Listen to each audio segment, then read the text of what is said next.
Well, good morning, Mr. Vuidreketi. Now, you're CEO of the South Pacific Tourism Organization, and your responsibilities cover a massive part of the world. I mean, I'm always amazed at it, including many small nations that actually depend on tourism for their income. So I think what would be helpful in the context of the South Pacific Tourism Expo taking off and so on shortly in Auckland, but if you could tell us first, what was the South Pacific Tourism Organization set up to do? What's its structure? Who are its members, and how's it funded? Yes, you're absolutely right. Our organization looks after 17 Pacific Island countries, and it's a massive area that these islands are located in geographically.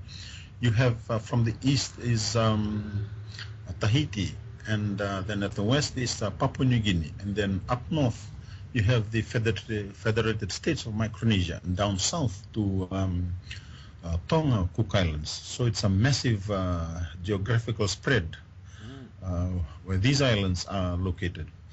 Now, tourism is perhaps one of the most important industries for these countries. When you're looking at developments that's happening around the world and this part of the world, we look at what is the kind of industries that can be taken up by these countries to ensure that they promote growth in their economies, they promote social development issues. And tourism is perhaps the only one that stands out of the rest because of the limitations of resources, the geographical isolation of these countries.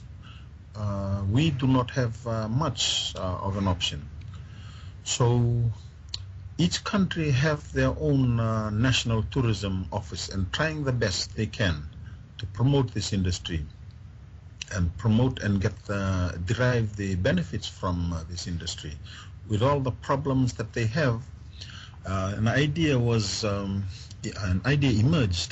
in the 1980s that there's a need for the Pacific Islands to get together and adopt a regional approach to developing tourism in Pacific Island countries. So the leaders got together, Pacific Island leaders, and said, look, let's set up an organization that can facilitate the growth of these industries so that they do it at a regional level. Whilst the initiatives are taken at national level, a regional approach is important. So the South Pacific Tourism Organization was set up to do just that in two main areas, and then that is in tourism development, and the second one is in tourism marketing, and doing that at a regional level that could complement or support the initiatives taken at national level. That's an amazing, I mean, it's a large part of the world when you look at the map, and you've got a range of countries there from mature tourism destinations. I imagine Vanuatu and Fiji are both members, and Tahiti. So there's three very mature destinations, both in terms of tourism development and tourism marketing. And then you've got some very immature, if you like, countries. I mean, if I think about places like Kiribati or Niue, or even Papua New Guinea to an extent because of all the issues there. So how does it all balance out in terms of, I mean, do some of the bigger countries help the smaller countries? Well, we put out our programs that would support activities that's similar across the region. For example, when we do our marketing programs in the long-haul markets of UK, Europe, marketing in that region appeals to the bigger and more matured destinations. While in the smaller countries, like you've said, Kiribati, Tuvalu, Nauru, the Marshall Islands, they are more niche. They have niche products, which the marketing for them is much more at a special interest group or niche markets, niche products that they have. And more in the sort of adventure tourism space as well, and so on. Yeah? Correct. Yeah, correct. Yeah. So what we try to do is put together programs that is relevant to or appeals to the different parts of the Pacific Islands. There's there's no solution that fits all across the region. So getting a regional organization does assist them in that sense, that we are able to put together a marketing program, for example, that would fit the needs of these different countries. And you asked about the members and how the South Pacific Tourism Organization is funded. Yeah. Well, the operations of the organization is funded through the membership contribution, and it differs. For the bigger, more mature countries, they pay a bit more than the smaller island countries. And then the Secretariat runs on this membership contribution. Now, the benefits of regional organization is that as a region, we are able to, as a regional organization, we are able to tap into donor funding that would otherwise not be available at individually to the 16 member countries. So that's one of the, I suppose, greater benefits to having an organization like this. Absolutely. And through those funding or development support, we're able to provide the services to our members, not only at the marketing, but also technical support for each of the island countries. So in terms of the value of tourism in the South Pacific, does anybody have an idea of a dollar value, if you like, of tourism in the South Pacific and how many people it employs? At this point in time, we are working on getting those figures. One of the challenges that we have, and we have put into our program, is to assist the member countries in compiling and collating statistics and information that can give us a fair idea on how much does the tourism contribute to in the different economies. But in terms of the value, we do rely on organizations, international organizations that have the resources to carry out these assessments or these research. And one of the figures that we got from the World Tourism and Travel Organization is that tourism contributes to about 190 billion, and we're talking about the Oceania region here, Oceania, which includes Australia and New Zealand. Now, Australia and New Zealand would take up quite a big part of this figure that I'm telling you. But for Pacific Island countries, 16 member countries, it ranges from 2.5 to 2.9 billion US. That is kind of an estimate that we have for 2013. That's a lot of money, isn't it? It's a lot of revenue, and it's a lot of economic benefit. Oh, absolutely. For small island countries in the Pacific, that's quite a significant amount of new money pouring into to the region. Just in terms of, I know that tourism, having worked in tourism for a long time, and you're very aware of this in the Pacific, one of the unique features of the South Pacific, and a lot of countries throughout the world say it, even the country I'm from, Wales, where we say we're very welcoming and so on, but I have to say that right across the South Pacific, whether it's Polynesia or Melanesia or whatever, you have amazing people. So it's very important to maintain the social structure and not end up as in Europe and some other countries in the world where tourism has been a major contributor to destroying that social structure. So how important is tourism to keeping the economy going and at the same time maintaining the social structure of these communities and countries? Yeah, it has both sides to that.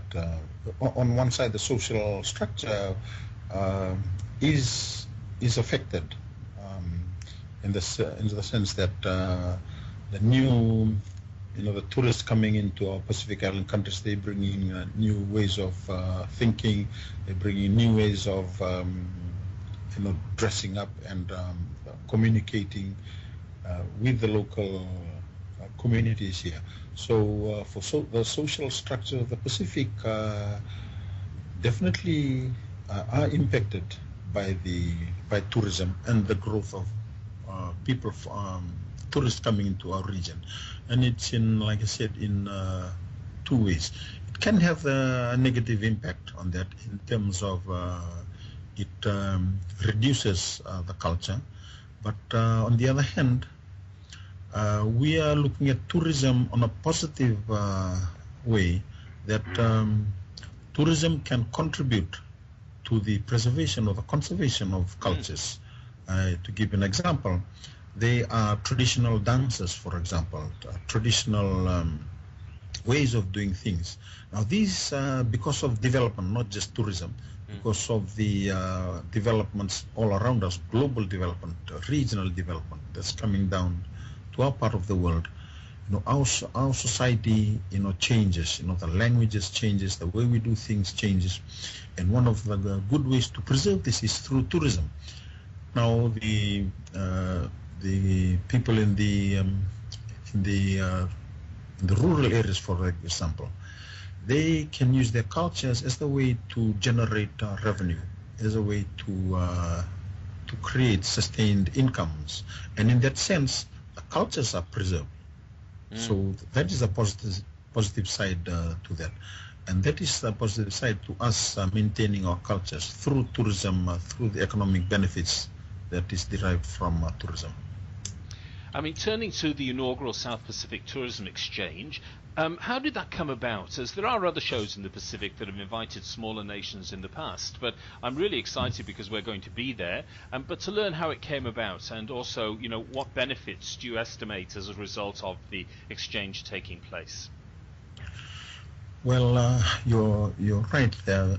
In the Pacific, the more matured destinations have their own events, or their own tourism shows that they carry out every year.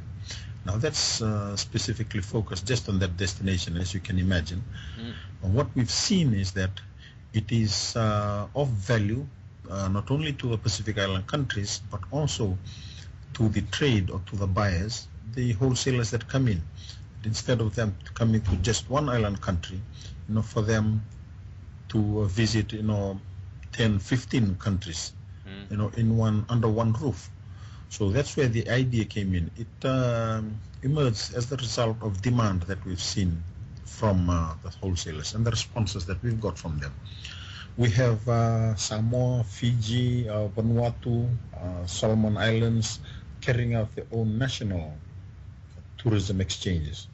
So when we have a regional tourism exchange, it does bring together all of these buyers. Some of the buyers are going on only to one country, and then because perhaps time limitations and perhaps of limitations in their budgets, but when they come to a regional event like the South Pacific Tourism Exchange, it gives them the opportunity to come there and visit the 16 Pacific Island countries.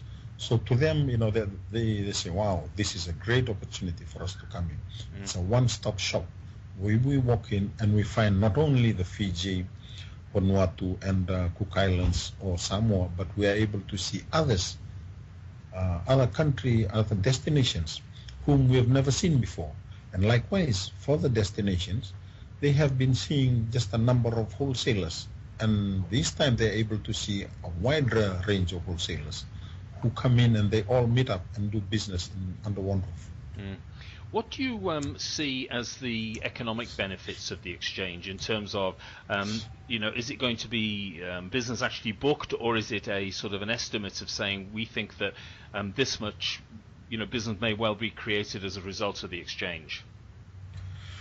Well, this is as you know, this is an inaugural event, our first one that we put together, and for the economic benefits, we'd like to see tourism business in the Pacific Islands grow as the result of this regional event. We'd like to see the businesses of wholesalers grow so that they're able to do more bookings and create more traffic to Pacific Island countries. On the other hand, for the sellers, it is the economic benefits that we do foresee for them.